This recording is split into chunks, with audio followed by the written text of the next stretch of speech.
Hello, it's me, Ariza Gaming, and welcome back to another episode of Sandbox Showcase, the series where I talk about problems, in Oxygen not included, and how you can solve them easily and effectively. So today, I want to talk about Bammoths. These are another new critter that was introduced in the Frosty Planet Pack DLC, and they're very large, and they have some interesting quirks that make them appealing to certain colonies. They produce a lot of food, like an absolute ton of food. Each Bammoth is worth 22,400 calories each. So if you can get a ranch of them going, they can provide a huge amount of food per critter in terms of meat. And less critters, more food means less lag. So if you're relying on ranching for food, that's not bad. There are two varieties as well. There's the regular Bammoth, which you can shear for reed fiber, providing an alternative to Dreckos in that regard. And then there's the Regal Bammoth. You can shear the Regal Bammoth's crown. And the crown is actually made of Gold Amalgam. Each crown crushed gives you 250 kilograms of Gold Amalgam. And this is pretty useful because on frosty planets, there aren't any marshy biomes. So there's no Gold Amalgam available to start. And you're going to have to actually get steel if you want a heat-resistant material. Or you can get Regal Bammoth's Ranch, and then you've got the Gold Amalgam, and you've got a heat-resistant material. But the other thing is, this is, at the moment, the only way, other than going into space and mining asteroids, of getting sustainable, renewable metal ore in the game. So metal ore is used for building a lot of things, and while you can use steel and heat-resistant metals like niobium and thermium to build everything that you build out of metal ore, you might not necessarily be getting to niobium or thermium anytime soon, and you might have a large colony, where you're potentially going to run out of metal. Like metal ore in the other game. I know I've come into that situation a few times. So it's nice that there's a critter that you can sort of pivot into to help solve that problem. But yes, they're quite large. Branching them has some specific challenges. The setup overall is going to be very similar to the Flox ranching setup that I talked about in the previous video. But we're going to have to adjust the geometry slightly, because if we actually look at the navigation chart, they can only go up and down 2-tile landings. So the critter is sort of in this 3x2 area. They're in the middle tile. There has to be 2 tiles of available space for them to actually land on, for them to actually move anywhere. So they can't actually climb up this tile here where it's 1x1s. So that means you have to make things a little bit bigger to accommodate them. But I'll show you how you can do that in a minute. Before we get into the main design, the other thing to talk about is temperature. So obviously you find the Bammoth in cold biomes. However, they're pretty well insulated by their coats. So if we actually have a look at their entry in the database, their comfort range is between 30 and 70 degrees C. So this is a critter that actually likes to be warm. And they have a fair bit of insulation. But they also generate heat on their own. If you have a look at the thermal overlay, you can see it's got this red outline. It's actually generating heat. It generates 1.3-ish, I think it's 1.25 kDTUs per second of heat each. So if you have a large column of Bammoth Ranches, you're going to be generating a large amount of heat, so you probably are going to need a cooling loop to keep them at the right temperature and stop them from overheating. You may also want to put some conductive materials in your ranch to make sure that heat can dissipate from the creature, because it's quite well insulated. So that's a little quirk about Bammoths compared to other critters in the game I thought was worth talking about. And the other quirk is their diet. So the plants they eat are all ethanol-based plants. So they eat plume squashes and Nosh sprouts and their derivative products. So these plants both require cold environments. So what's actually going to happen is either you're going to have the Bammoth in a hot ranch and you're going to be feeding it food from a feeder from your cold farms, or you're going to have them in the same environment and you're going to be feeding the plants warm liquids, and you're going to be running a coolant loop past everything to keep the plants cold and to keep the Bammoths from overheating. And I'll show you how you can build both ranch designs in this video. So yeah, let's begin. Let's begin with the overall layout. So as before, we've cleared out a little bit of space. The ranch design is going to be the dropper design that we used for the Floxes. So we're going to start off with the main area where we're dumping the critters, and then I'm going to show you two different branch designs. One where the plants are with the critters and the Bammoths are eating the plants out of the farm tiles, the hydroponic farm tiles. and one where they're eating the plant foods out of a critter feeder. But the important thing is you can stack it in a tower and have as many different guys on it as you want at a time. One thing I would say is the more critter ranches you have underneath the dropper, you're going to want to make your feeding system more robust, and also probably make the room where you're storing all the Bammoths a bit bigger, so they're able to get in and out of the dropper fairly easily. So we'll put an access shaft in the middle. We're going to do a design on the left, which is going to have the dropper on the right, and we're going to do a design on the right, which is a dropper on the left. We'll start on the left side of the map, and then I'll quickly show you what the design on the right hand will be. So let's put some tiles in. The actual dropper is going to be a bit more complicated than last time. So let's start with that. We're going to put some wood tiles in over here, and we're going to put some doors in as well. Obviously, we've got to stop the Bammoths from getting out, but we've also got to make sure that our guys can still get in. And I've already screwed this up. Hold on. Right, okay. So, got 2 tiles at the top. We're then going to have a 3 high gap here. We're going to have 1 regular tile here, and then we're going to have 3 more over here. I'm going to leave a 2 wide gap for the dropper, because the Bammoths won't actually drop down unless they have 2 tiles to drop. So we're going to put some doors in. This is where the Bammoth is going to be falling through. We actually are going to make it too high for this initial, just because we can. It's going to go there. We're going to put some more doors here as well. The door here... So this door on the left here, this one that's highlighted in red, this is going to be opening and closing based on automation to force the Bammoth through the opening. But we need this door here to make sure that it doesn't go too far forward to avoid going through the dropper. And then we're also going to have a door here. We're going to have some more tiles over here. And what I'm actually going to do is I'm going to put some doors over here. And the function of these doors is so that duplicates can actually wander in and out of the room while these doors are being locked and unlocked via automation. This will make more sense in a minute. But yeah, because the Bammoths need 2 spaces for a landing, that's necessitating our design to look quite a bit different to the Flox design. So, here we go. Right, so this is basically what it's going to look like now.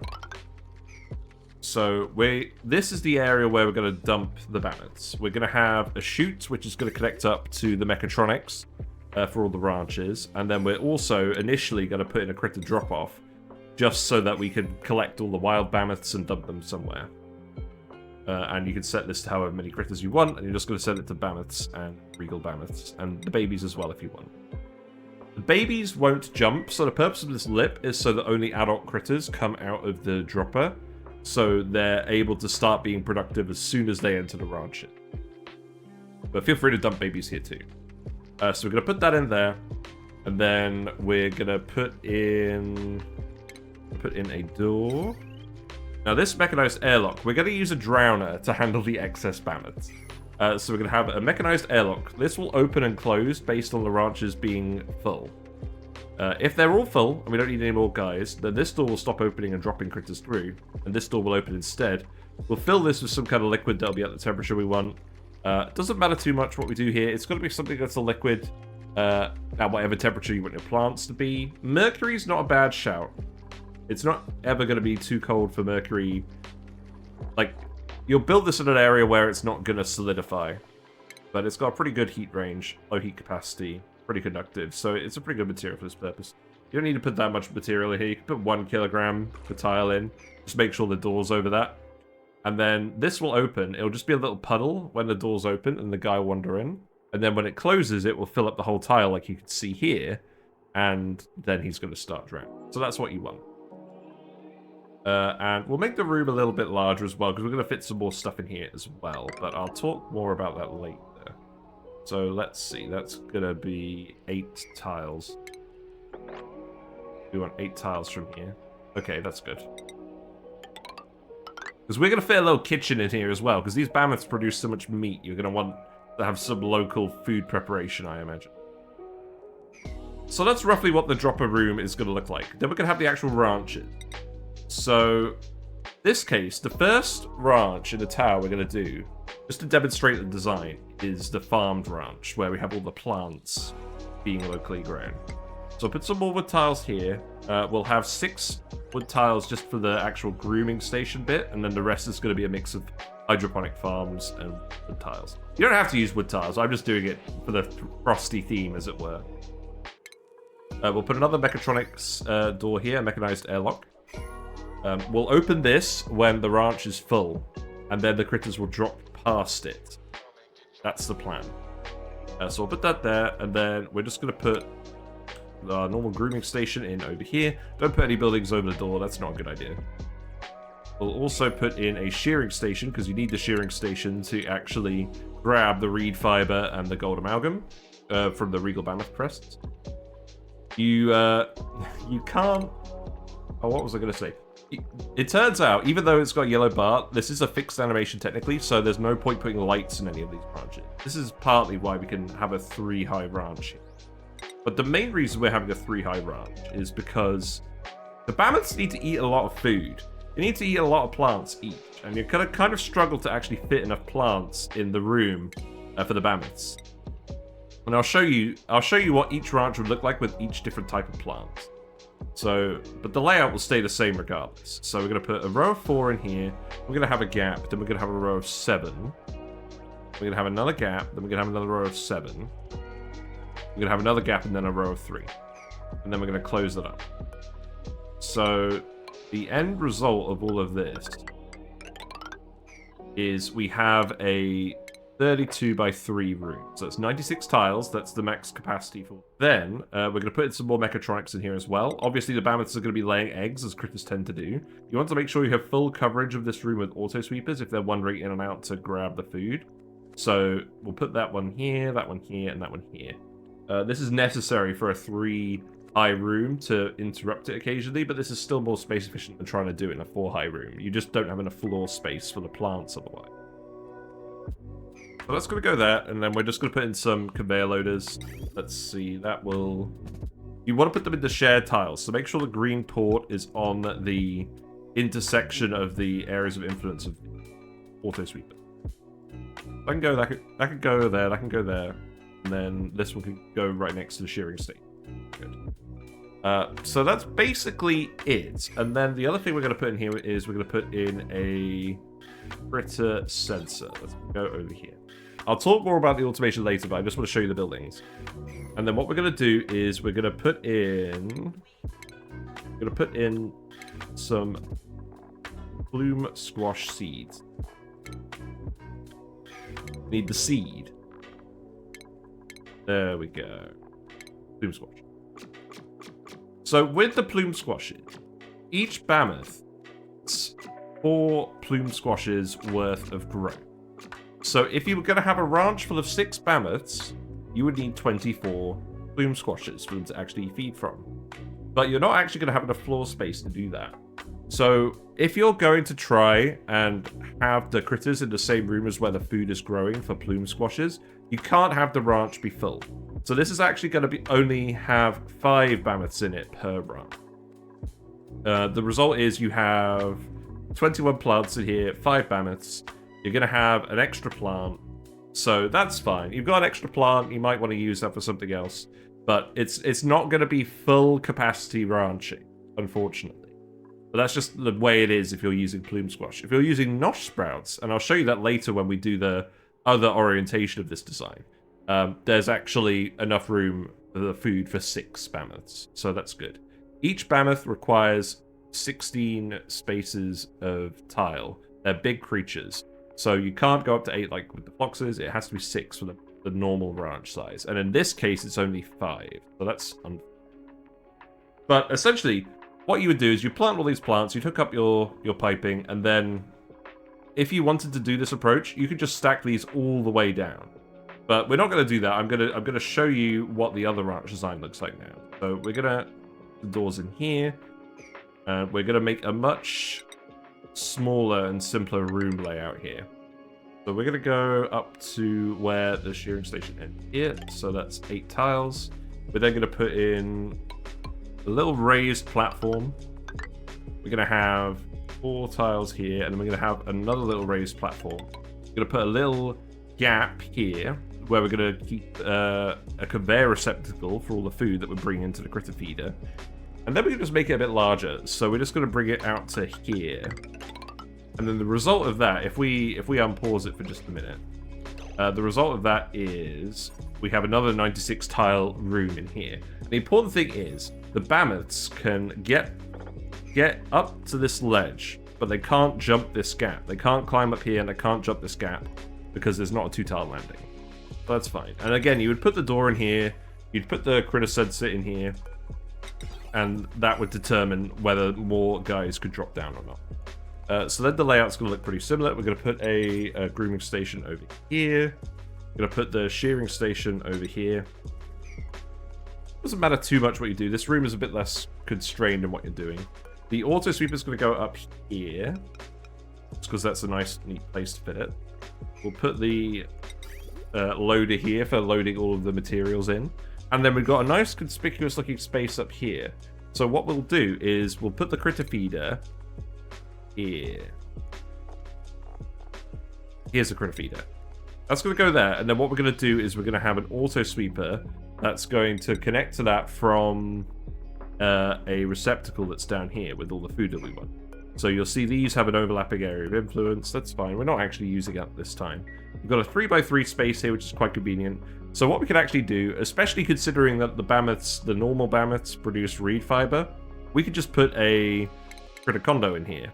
And this increases the critter's happiness by 1, which means you can actually fit 1 more Bammoth in here. So instead of having 5 Bammoths in it with this design, you could fit 7 Bammoths in it with this design, because this critter condo provides the extra happiness.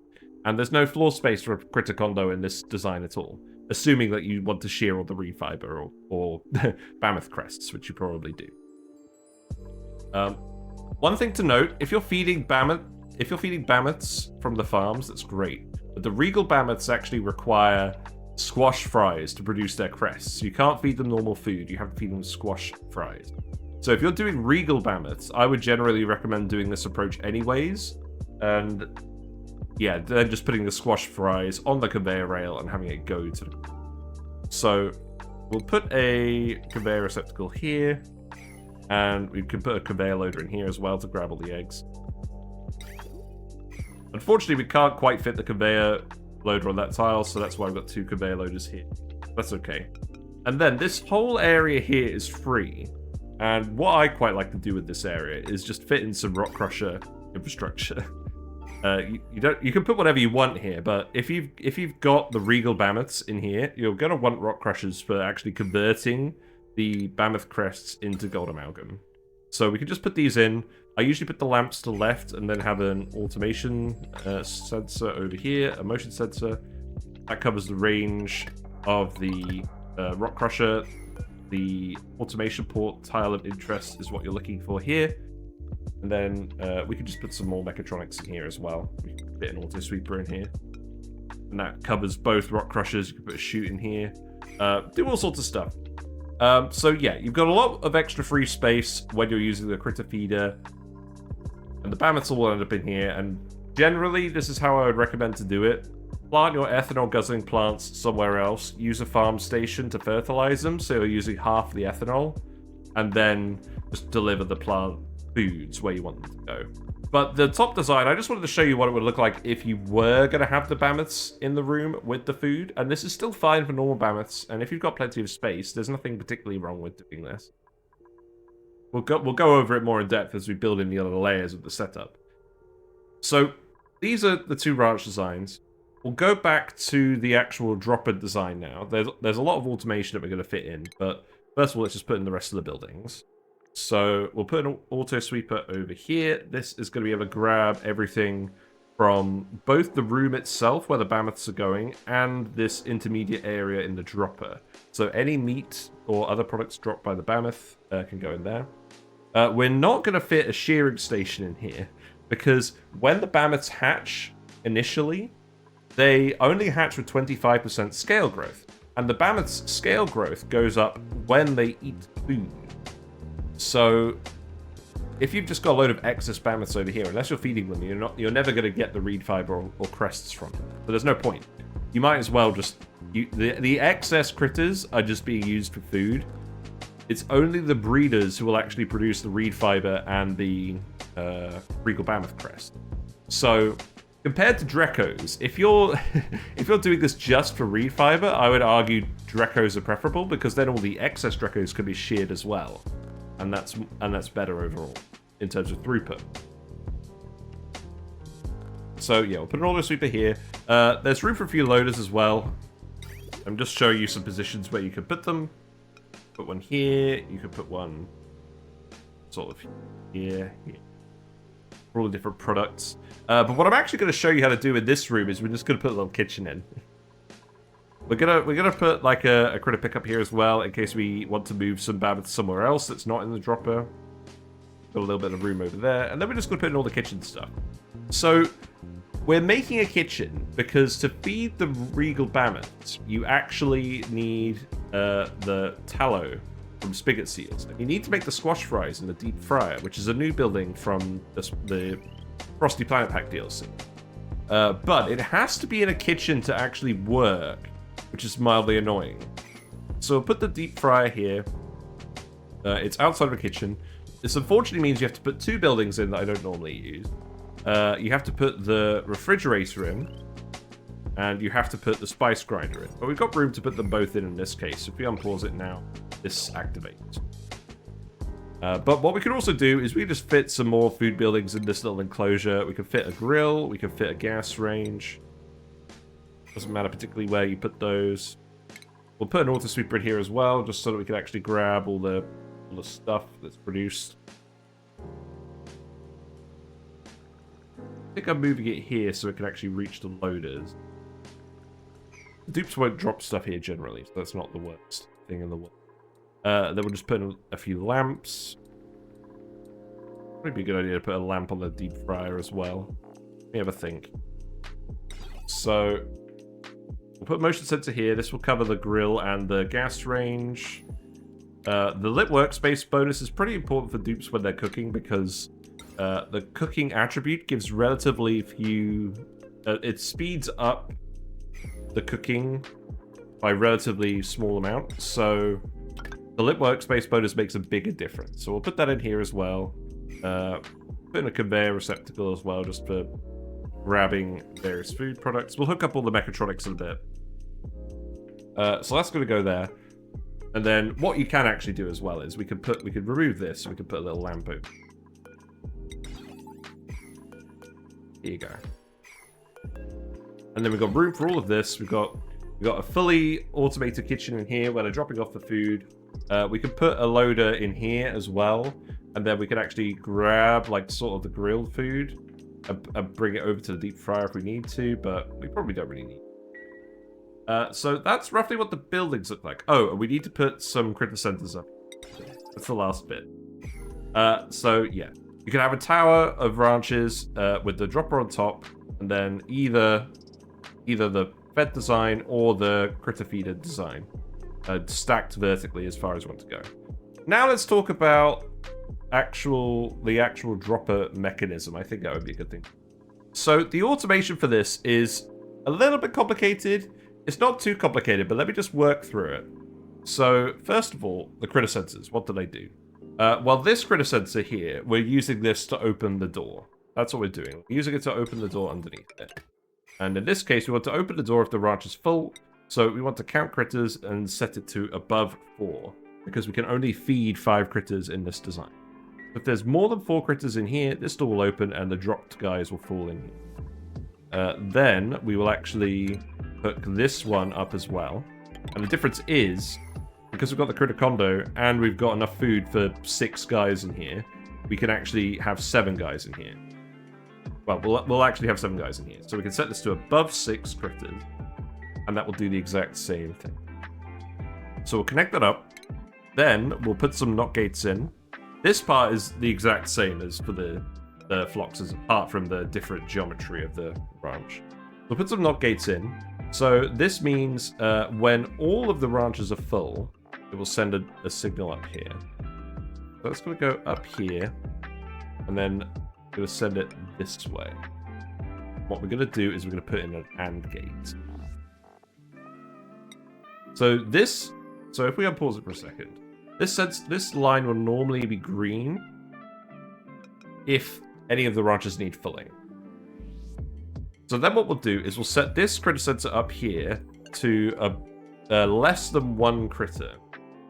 And we'll set this one to more than 1 critter. So what that will do is we'll plug this one here that says more than 1 critter into. But what we'll do is we'll actually connect them together. So this is the important part. We'll connect both of these sensors together. So when there's exactly 1 critter in this room, they'll be off and this door will close. Otherwise, it will be open. So then we'll send a NOT gate up here with that signal. So if there's not exactly 1 critter in this room, then we'll put in a little bridge.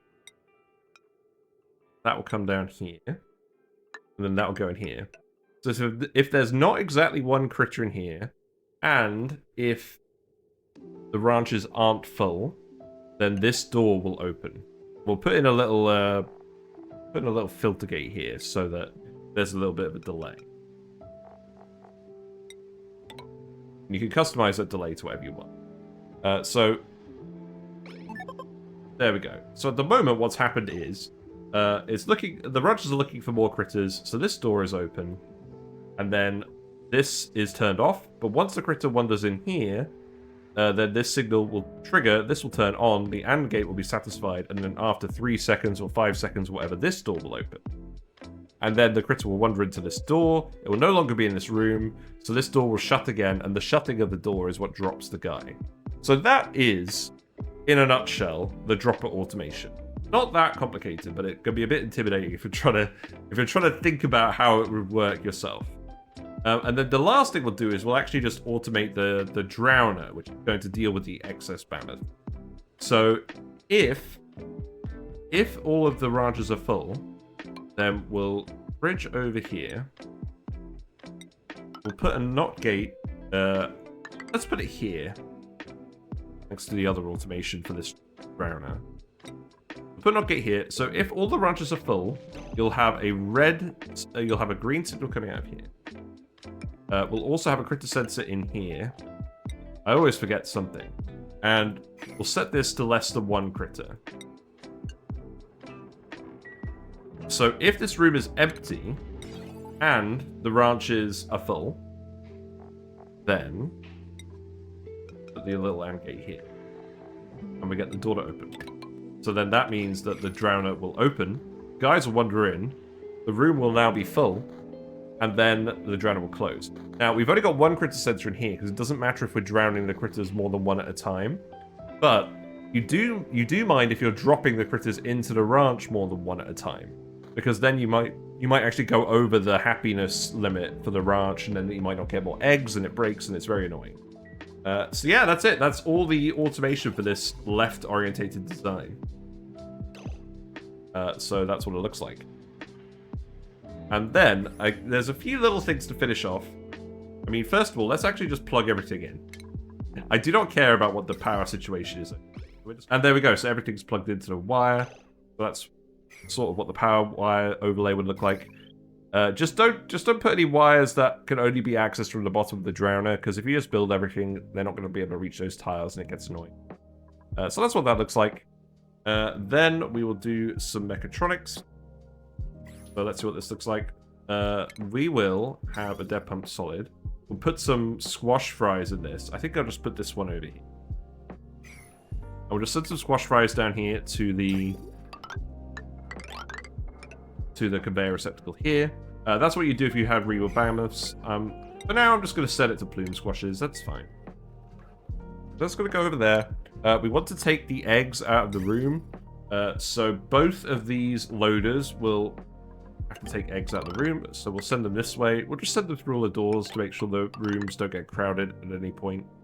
And then same for this design. We'd take all of these loaders because they're all going to have Bammoth eggs on them. If the Bammoths are wandering back and forth, we're going to hook them up here. Don't actually have to go that high. And then we're just going to dump all the eggs in here. That's where that's going to go. And then we've got a few different conveyors that do a few different things. What I would say is, the Bammoths in here, you're going to be dropping eggshells, you're going to be dropping meat. Send the meat here, and then it can get loaded into the various buildings. That's fine. And then you're going to have eggshells, you're going to have other things. Just dump them wherever you want to dump them. You can actually send the eggshells directly down to the rock crushers, so we'll do that for those. So let's just send it this way, and then we'll bridge it down. What you're actually going to do with these conveyor rails is going to depend a lot on what your base looks like. There's quite a few specifics to that, so send it down here, that's fine. And then this is just for other stuff that you're rock crushing, like the lime can go somewhere else. Really doesn't matter. We'll just put some bridges in. Let it into some conveyor receptacles. Here we go. So that's where all of your industrial products would go. And yeah, you've got 3 different ports. You've got stuff for the rock crusher going in here, so that's Regal Bammoth crests and eggshells. You've got the meat going in here. You could take barbecue and other cooked foods out of here as well. What you could actually do, you just remove the rail here. Put another loader here. Set this one to the cooked foods, and then you can send that to wherever your actual freezer is, where you're storing all your food for your... So I can go there, and then anything else that ends up in this room, like any debris or seeds, you can just dump wherever else you want it and get out of this room if you feel like it. Sort it between the different loaders. So yeah, not too much to worry about there.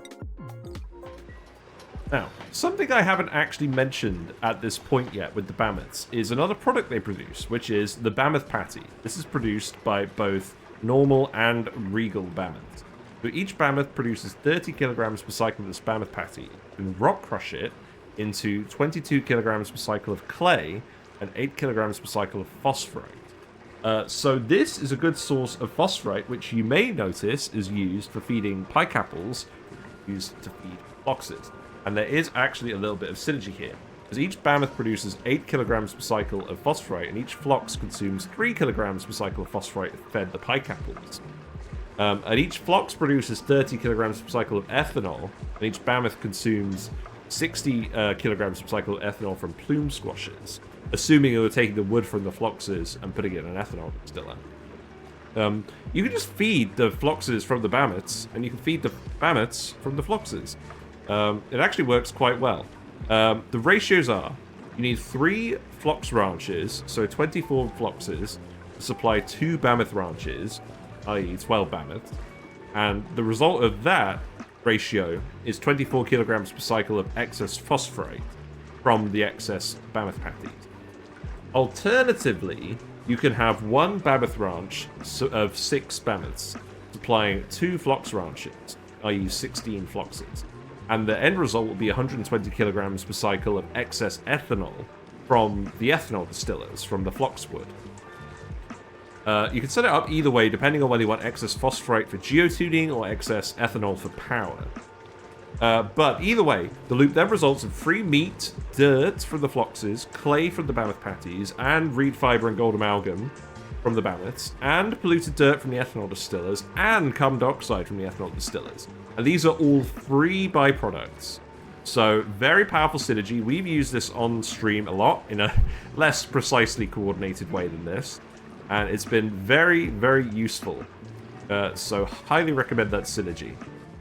So, the last thing we'll do is we'll just set up a little bit of a rudimentary cooling network, just because if you're planting the plants in this ranching setup, you're going to want to keep them cool. If you're pumping in ethanol, if it's coming from ethanol distillers, that might be hot ethanol, but if you're just actively cooling the air in the area, that's usually enough to keep the plants cool. You're going to want some cooling in here to keep the Bammoths cool as they actively. So what we'll do is we'll just clear out a little bit of space here, and we'll just put our normal steam turbine aquatuner block in here. We'll hook it up so that the aquatuner is directly cooling the steam turbine as well, because if you have a lot of plants in your ranch column, it could actually require a lot of cooling. So we'll just put some insulated tiles for now. Got a little too high area here where we're going to have the aquatuner. Let's actually put that a little bit We want it to be a 2x5 sort of area, and then we're going to come up here. We're going to put our steam turbine. We go over here. Let's put in steam turbine. It doesn't really matter what materials you make this out of. Lead is absolutely fine. We'll need some plastic though, so bear that in mind. Nectar on the Frosty Planets is a pretty good source of plastic, just putting it in a polymer press. Then we'll take the aqua tuna itself. You're going to want to make this out of steel, probably. If you have a conductive liquid in the bottom, you can make it out of gold amalgam. And considering you're getting the gold amalgam from the Bammoths, it's certainly worth trying. But if you're doing this, you have to have some conductive liquid on the bottom. And I would really recommend mercury for this. You can find it in the biomes that you find the Spigot Seals in. It's very conductive, very low heat capacity, and perfectly handles any sort of temperatures you have this aqua tuna. So let's put in, say, 10 kilograms of mercury down here for the conductivity. And then you'll want to fill the rest of this with water. What you can do when you're setting this up is, if we remove these tiles, we let everyone in. Maybe you'd build this bit first. Dump some water in here, and what you would do is you'd actually put an airflow tile here.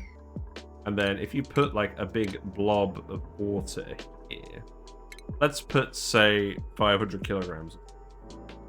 We do that, it's going to push out the gases, it's going to push them out of the airflow tile, and then you can just seal that back in, and then now you've got a load of water in here, and you don't have to worry about pumping the gases out of your room. And then you'll turn this on, and then it will actually heat up the steam and get everything going. That's good. Let's put some mercury in here as well. It's a very good liquid heat transfer material. Ideal for this sort of situation. We'll put that in there as well. Then we'll set up the actual pipe work. So let's set up an igneous rock insulated pipe. That's going to go in here. We're going to put a liquid pipe thermosensor on here. Set the temperature. Don't make this one out of mercury. That's a bad idea. And then we're just going to send a cable up here. We'll set this to whatever the target temperature is. That's going to vary depending on what plant you're going to have. So the plume squashes grow between minus 55 degrees and minus 14 degrees. And the Nosh sprouts grow between minus 25 and 0 degrees.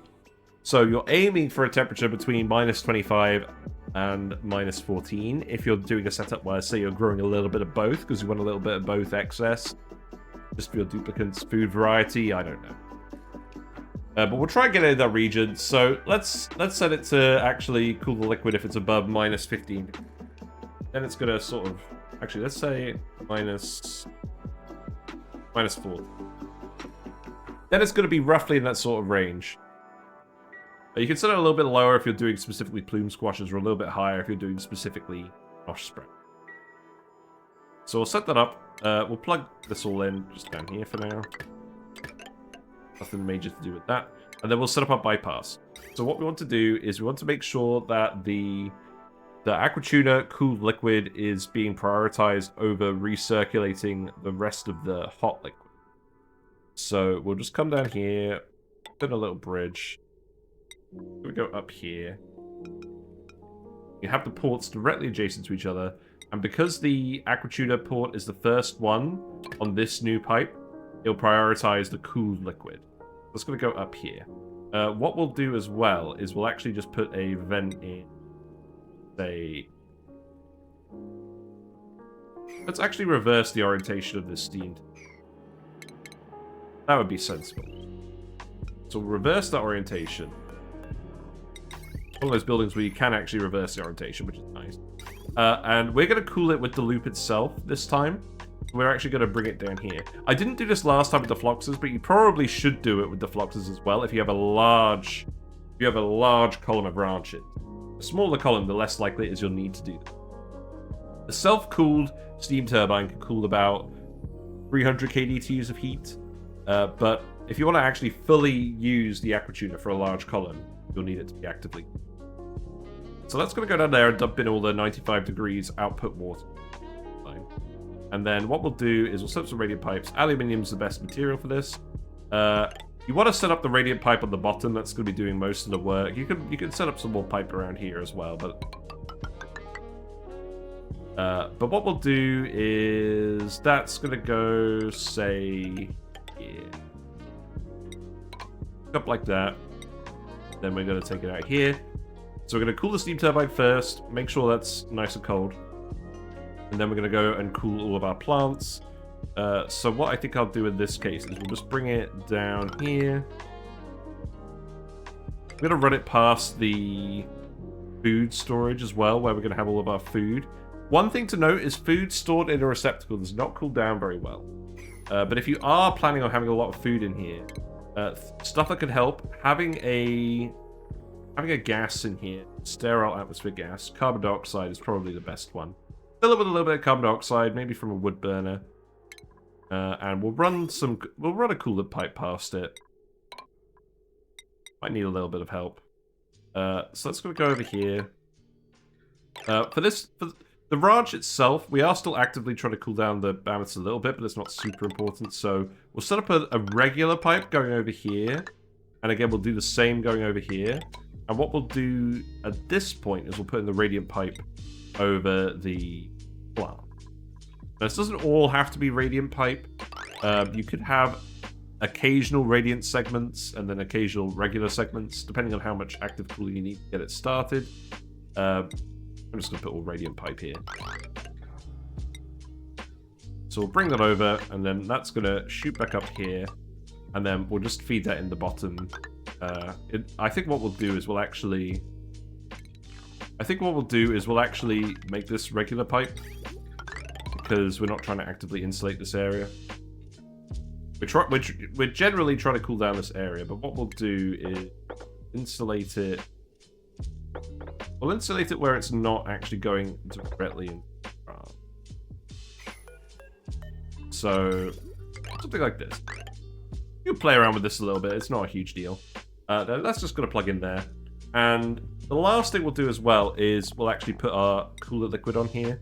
What I would recommend that you use for this is nectar.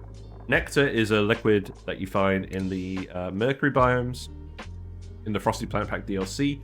It has a very high heat capacity of 4.1, and it can get down to very low temperatures, minus 82.5-ish, before it freezes. So very useful specifically as a coolant for thermoaquitude.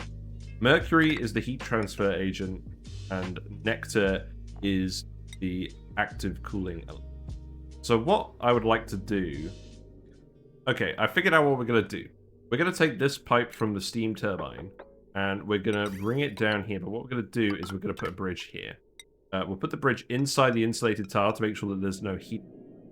And then we'll send the pipe down here, which is feeding the nectar into the cooling loop. We'll bridge it in here. And what this will do is, because the port is immediately after the port for recirculating the loop, is it will fill up the loop with the amount of nectar it needs, and then it will stop filling it. And then you can come back and cut off the nectar later. So that's roughly what that aquitude loop would look like. So let's actually just watch it fill up for a quick minute. So here comes the nectar. I'm going to go in here. This is set to above minus 14 degrees C. The nectar comes out at minus 40 degrees C, so that's going to help actively cool things to start. This is good because when you actually spawn everything in, it spawns in at a high temperature. So if I put this in here, it spawns in at 20 degrees C. I think they've changed this. It used to spawn in at 45 degrees C. So in any case, it's spawning in warmer than the frosty biome itself. So this is going to start actively cooling everything. Right, so they're going to come in here and start planting all the plants. We'll set these conveyor sweepers to eggs and whatnot later. In fact, we can set that now. So set it to eggs. In fact, I think you generally just want to set this to everything except for the plume squash. That's what you can do. And then the last actual stage of this puzzle is we've actually just got to feed in the ethanol. So, as I said before, I'm going to assume that you're going to feed them the hot ethanol. And that's why we're actively cooling these. So what we'll do is we'll set this to ethanol. And then we're going to put that in insulated pipe. Igneous rock will do. The better insulated material we have, the better. Ceramic is probably the best one for that, but we'll just make it out of igneous rock for now. We're just going to hook that up through here. I just wanted to show you something quickly. We've got the Gold Amalgam thermoaquitude in here. It's got 100 kilograms per tile of mercury in here, and the steam turbine is running. It's trying its best, but it is unfortunately overheating a little bit, running continuously. If you put a temperature plate in here, let's say make it out of something like, I don't know, granite, something normal that we would have access to. If we put that in here, it is going to cause some heat to leak out into the temperature, into the insulated tile, which is not really ideal. But you may need to do that. If we put the temperature plate in here, you see this does cool down to the point where it stops taking damage.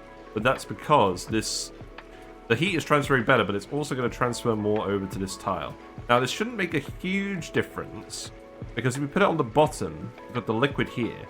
The main case where insulated tiles actually start to heat up anyways is when they're in contact with gases, because of the solid to gas thermal conductivity increases 25 times. But if you put the temperature plate in the liquid, it shouldn't be too bad. But just expect some minor heat leak out if you do this. I would generally recommend building it out of steel instead of gold. But I'm just suggesting you can use Gold Amalgam this way because you'll get it from the Bammoths. You can see it's actually at the point where it's starting to overheat again. Steam is getting quite hot. Steam turbine is getting quite hot because it's actively... You're going to struggle to keep this thing from overheating eventually if it's running continuously. But if we actually look at the temperature map here, I've lowered it down to, say, let's lower it down to minus 13. So now these plume squashes are almost at the point where they can grow. We're running the radiant pipe through here, but we have needed the whole pipe to be radiant. And this will need to keep running for a little bit. So I'll come back when this has actually cooled down the plants properly, and then we'll go from there. Alright, so we're on about cycle 4 now, and the radiant pipe has actually cooled down the plume squashes enough to the point where they're starting to grow, even though we're feeding them the hot ethanol. The nectar is moving through the pipe at a reasonable pace. We put some more temperature plates here to make sure the Gold Amalgam thermo aqua tuner could work. I'm still a little bit touch and go on this. You can see these tiles down here are starting to heat up a little bit more than the other insulated tiles. So I don't really recommend doing this, but it's certainly something you can do. And once it stops having to run full time, it will cool down very quickly. So it's only going to be an issue if it's constantly running. But yeah, you can see now it's working more or less all right. So let's actually put some Bammoths in here and let me show you how this actually works. Because I've been talking about it a lot, but I haven't been doing a lot of showing. Right, so let's just put in some normal Bammoths. So we're going to say put, I don't know, like this many in here. So quite a lot of Bammoths. So this is quite a lot of Bammoths. If we look at the navigation path, they can wander up to the top of the dropper, but they can't wander down here because it's only one tile high. And they can wander into this room here specifically. So we'll let them decide what to do, and they're all going to spread out and search for clues. Looks like most of them are going over here, but one of them is going over here. And then that one... So this door is shut. This Bammoth's in here at the moment. This door will open again when this guy moves. But then if we look in here, the filter gate is now running. The one Bammoth is going to be released. Then that guy can move in here. Then as soon as he moves in here, that shuts off. The door shuts, and now he's got a rude awakening and he gets dropped down. He gets dropped down, he gets pushed by this tile. So he's in the center column. So he's actually between the two tiles at the moment. So that's because of this tile here. So now he gets to wander around in this ranch. He gets to eat the plume squashes, get groomed by everyone, etc. This guy has just got locked in here again. And this is why it's very important to have the two sensors here. One hooked up to below one critter and one hooked up to above one critter.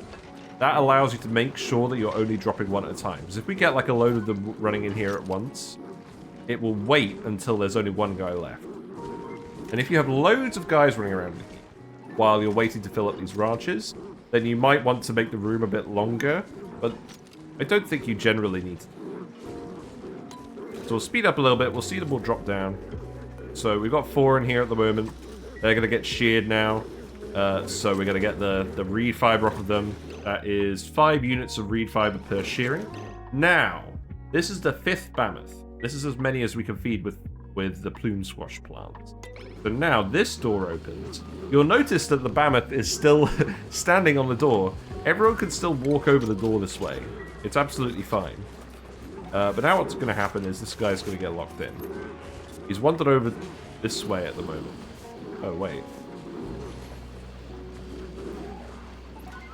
Okay. wandered in here now. So now that door's open. Okay, yeah, this is fine. The two critters were just trapped in the door. Now you're eventually going to wander over here. Are you? Yeah, there you are. And now you're going to get dropped into this ranch. Okay, so that's all working fine. Again, we'll set these conveyor loaders just to everything, including eggs. And then we'll set the critter feeder to... Let's set it to a relatively small amount, like, say, 5 kilograms. And then hook it up here. So we're not putting too much outside of the sterile atmosphere. And you'll notice here as well, the Bammoth can't actually enter the critter condo, but they can scratch up against it. And this is good enough for them to get the cozy bonus. And now he's eating from the thing. He's got the Just 8 bonus, which gives them plus 10% scale growth per cycle and lasts 1 cycle. So they need to eat once a day to get the scale growth bonus, and then they'll give you 5 reed fiber every 10 cycles. That's the plan. And yeah, you can stack these as far as you want. These plants have gotten a little bit hot because the Bammoth has started to heat up the area. But the thermal aquatuna loop will help keep things cool. And if you've got them spread out like this, they'll usually be spread out fairly well across the radiant piping, so it's not that bad. And one other thing I forgot to mention. So the Bammoths obviously produce 1.3 kDTUs per second of heat. Based on the mass of the Bammoth and its heat capacity, this results in about 0.6 degrees C of heating per cycle if you aren't cooling them. So this guy up here is a little bit warmer. These guys down here have been running around with the coolant. But that's roughly the heating rate you would expect if you didn't do anything. And because they overheat at 70 degrees C, that's the point where you're going to have to start thinking about actively cooling. So, we're back again. The Bammoths briefly overheated the plants in this room when they came in, but the loop is still running now, and it's keeping them cool. So this is fine. It's sufficient to handle the heating from the Bammoths. It's not a lot. It's 1.3 kDT per Bammoth. You can see here we actually just drowned a guy. Let me show you again, because that wasn't particularly clear. But if we put the excess Bammoth in here, you'll end up with one in this room just trapped when this is full and ready to go. But now that the ranches are full, the dropper has opened. The Bammoth is coming in here to have a look. They wander over here. They can't get out this way. And then the door closes and then they're trapped, even though it looks like they're poking out the top. So this is a very good way of drowning them. And you can see, they're worth a fairly large amount of meat. 22,400 calories each. Kind of nuts. But yeah, that's pretty much the full left-orientated design. So now I'm just going to very quickly show you the differences for the right-orientated design. Overall, the layout is practically the same. The main thing that changes is the automation, so we're just going to skip right to them. Okay, we're back. So, on the right, I'm showing you everything that you can just build symmetrically to what's on the left. We are going to do the middle ranch slightly differently, because we're going to do it with Nosh sprouts, and the thing about Nosh sprouts is they do require a carbon dioxide atmosphere, which is a little bit different than the plume squashes that don't really mind what atmosphere it is, as long as it's the usual candidates of oxygen, polluted oxygen. So what we'll do over here is a very slight change. What we'll do is we'll have 6 tiles on the floor, like this, and then we'll have a 2-high lip, so the Bammoths can get up and down, and then we're going to put all of our Nosh sprouts over here, and we're going to fill that area with carbon dioxide. So we're going to put some hydroponic farms in. Fit 2 here. We can fit a row of 7 here. Fit another row of 7 here. And then we can fit another 4 at the end. Wow, it's a good thing I left myself enough room on this map, eh? Then we'll come up here. We have to fill in this 1 tile. We've built this out 1 extra tile, so the end result is that it's still a... Hold on. Oh, I need to fill in these tiles as well. Okay. Right, so now this counts as a 96 tile room. Because these 2 tiles are here, this 1 tile's here, and it's 1 longer than the previous one. There's 3 hydroponic farms here, 4 here. So other than that, it will look relatively similar. So we'll put in the grooming station, we'll put in the shearing station, we'll put in the auto sweeper in the middle, so it can reach across the whole room. Again, we'll put the auto sweepers at these locations, the gaps between the tiles, so we can fit everything in. And then we're going to put in the conveyor loaders, so there's in between the auto sweepers. Again, the critters are going to be wandering in and out of this whole room, so we're going to want all of these to be set to everything except for their food, and the eggs should also go on the conveyor rail. So these are going to go up here. They're going to feed in with the rest of the egg conveyor rails from the previous design. All this Mechatronics is the exact same as well as the previous design. That doesn't change. So that's all going to go there. We're gonna fill this bottom bit with a little bit of carbon dioxide. You may want to have a little vent up here somewhere where you just let the carbon dioxide in if the pressure is too low. But if you're maintaining a decent amount of atmosphere, the amount of carbon dioxide doesn't have to be that high. It just has to be enough for the plant. So if we actually spawn in some Nosh bean. So yeah, give me some Nosh bean. Let me just beanify this whole round. I'm gonna put these here, and then, okay, whoops. Then we're gonna actually plant the plant. So they require 25 grams of minimum air pressure. So we'll plant all of these Nosh sprouts. And then what I'll do, just to illustrate this, I'll put in a little bit of carbon dioxide. Let's put in, say, 0.5 kilograms per tile. We'll just put in a layer on the bottom. You can just use a wood burner to do this. It's going to go there. We've got a large amount of oxygen pressure on this map anyway, so that's fine. And then we'll just plug in all the wires. We'll get the duplicates to come and grab all the seeds. Again, with the power wiring, just make sure you don't wire it where they can't access it once the drop is closed, because that won't really benefit anyone. Yeah, because the Nosh beans are actually the same. It's the food and it's the seed, which is a little bit inconvenient. So they're planting these. They're obviously not getting fertilized at the moment. We need to put in some ethanol. Go over here. So we'll set this to ethanol. We'll plug this in. I can just come in the reverse like it did before. Go over there. Planted these, please. Thank you very much, Lee. So I've got all of our plants in here. They need fertilizing as well with a little bit of dirt. That is one thing to consider if you're doing the Nosh sprouts instead of the plume squashes, is you do need some dirt. So yeah, we've got some dirt. What you are going to want to do as well is you're going to want to put in some conveyor receptacles for dirt specifically. So in this case, we just put them up here, up here. The auto sweepers can grab them as well. We'll put one at the end. And we'll just have another dev pump solid in this case. We'll have that feeding dirt. And we'll talk more about where you can get dirt sources later, because the Bammoths have a very obvious synergy with the Floxes that is absolutely worth talking about. So that's just going to come in here. Doesn't really matter too much where this one goes. Bridge it over here. Now, we're also going to have to extend the cooling loop so it actually comes over here as well. So we'll cut this off. We'll hook this back on again after it's finished from the last lot. We'll send this over here. And again, we'll make the bit here radiant. So again, aluminium is the most thermally conductive pipe you can use for this. You probably don't need aluminium.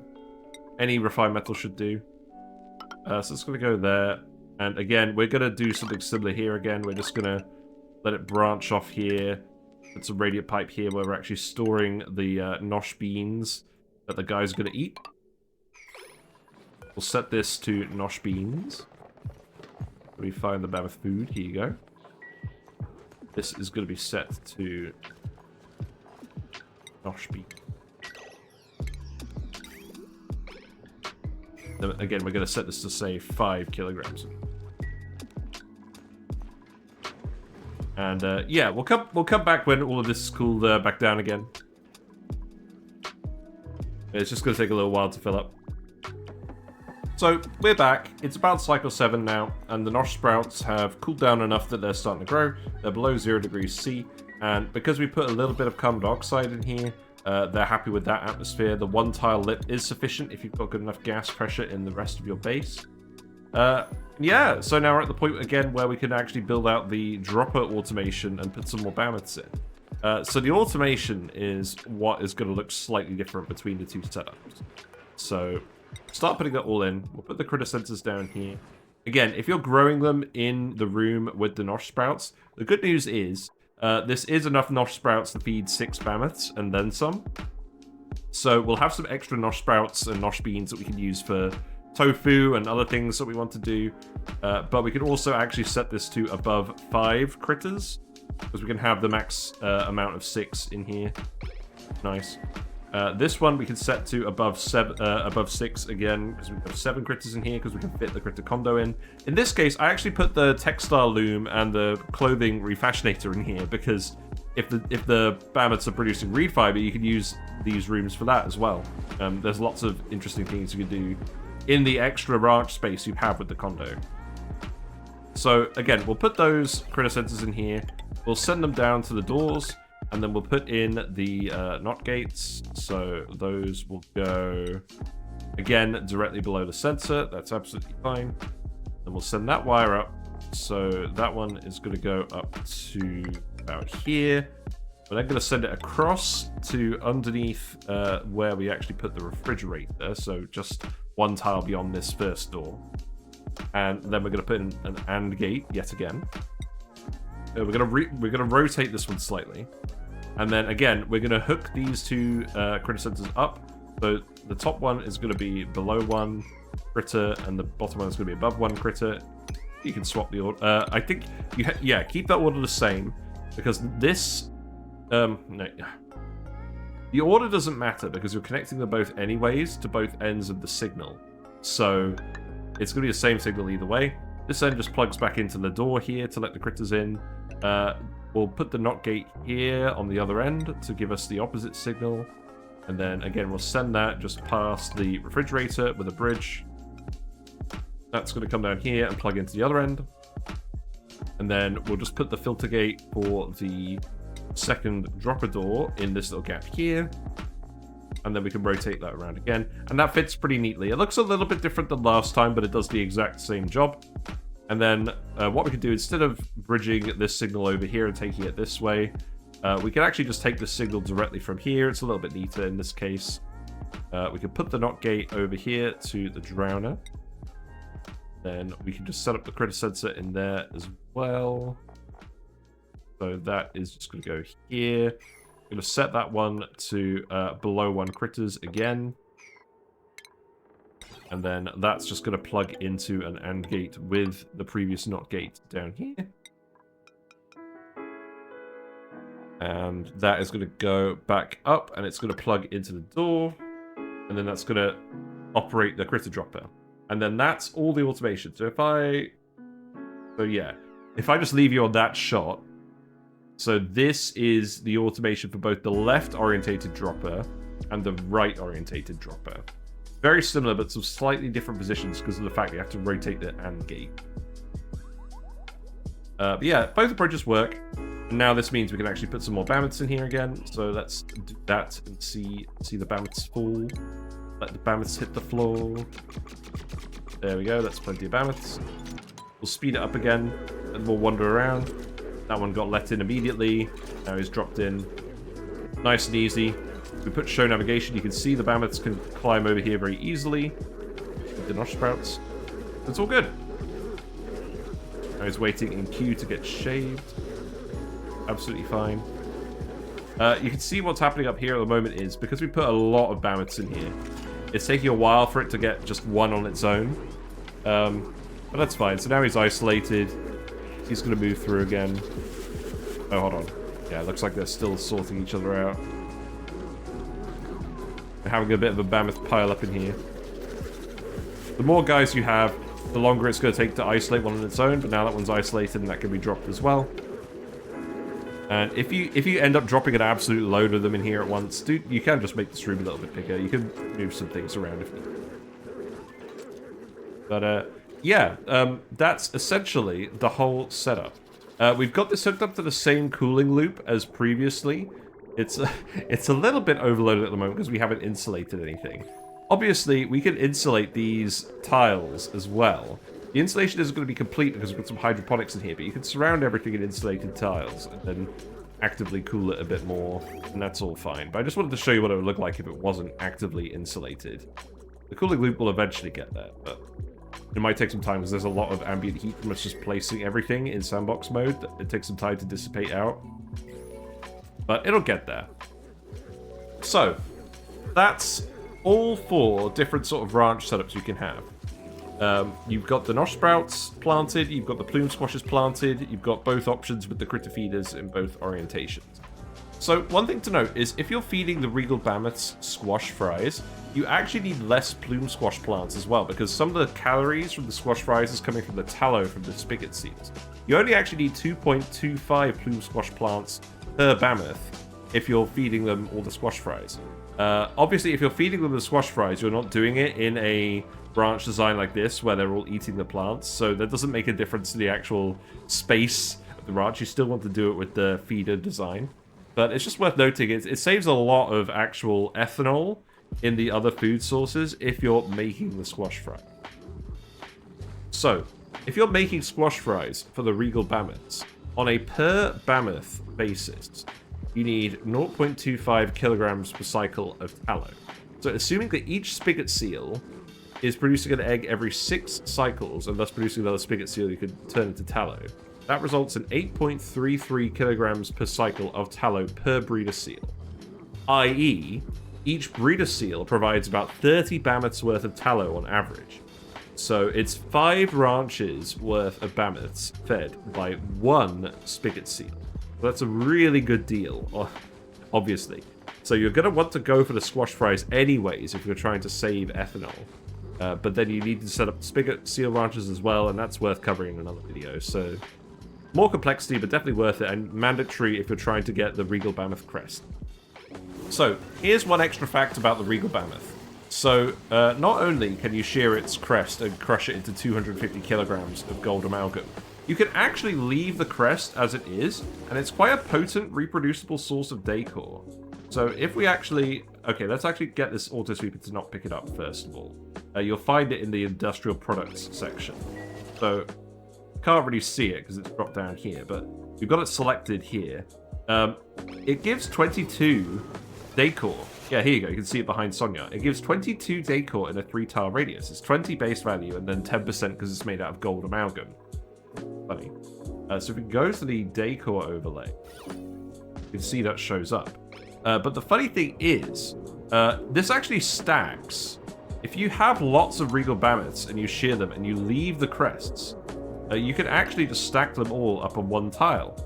And then that leads to a very large amount of decor in one tile. So not only can you put them on pedestals, like the normal artifacts, but you can actually make an endless supply of them.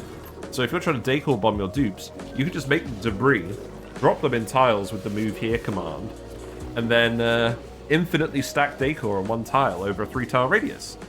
So that's actually quite powerful. But yeah, that's pretty much going to be it from me. That's how you ranch Bammoths. You can ranch them in the dropper design and they fall right into place. You can feed them from the farms themselves and have the Bammoths walk about all over the place. Or you can feed them from a critter feeder. I think this is usually the better option because it's more space efficient, there's less wandering around. And the plants like cold atmospheres and the critters like warmer atmospheres. So generally it makes sense to grow the plants in a greenhouse in cold conditions and then just Mechatronics them up to the critter ranches. But you can do either. Either approach works. Either approach can be built into your critter dropper mechanism just fine. And yeah, they're very cute creatures. They produce an absolute ton of meat. The regular ones produce reed fiber. The purple ones produce their crests, which are gold amalgam, or a potent stackable decor source. And yeah, they're not too hard to manage. Pretty big reward, pretty big synergy with Floxes that just nets you an absolute ton of free resources and is definitely how the devs intend for you to survive on the Frosty Planet Pack. But let me know how you've been using Bammoths in your colonies. Have you got any special methods for cooling them down or heating them up? There was a bit on Twitch once where we put our Bammoths in a metal volcano room briefly just to get them back up to temperature after they got caught in some cold liquid. So that was quite funny. But yeah, let me know how you found your Bammoths in the game on the Frosty Planet Pack DLC. We are streaming on Twitch at the moment. Currently, we're printing a load of Barbeque duplicates on a Terra asteroid. But we're going to come back to the Frosty Planet Pack in our spaced out run. We're going to try and get to different asteroids and eventually look at the resin tree. And we're using Bammoths quite extensively on that run, so that's nice. But yeah, I hope you've enjoyed this video, and let me know if you want to see more of this discussion type content on YouTube. The next videos, we're still looking at all the Frosty Planet Pack features for Sandbox Showcase.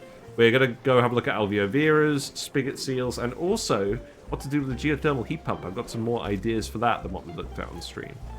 So yeah, take care everyone, and I'll see you soon. Let Whiskers take us out. Bye for now.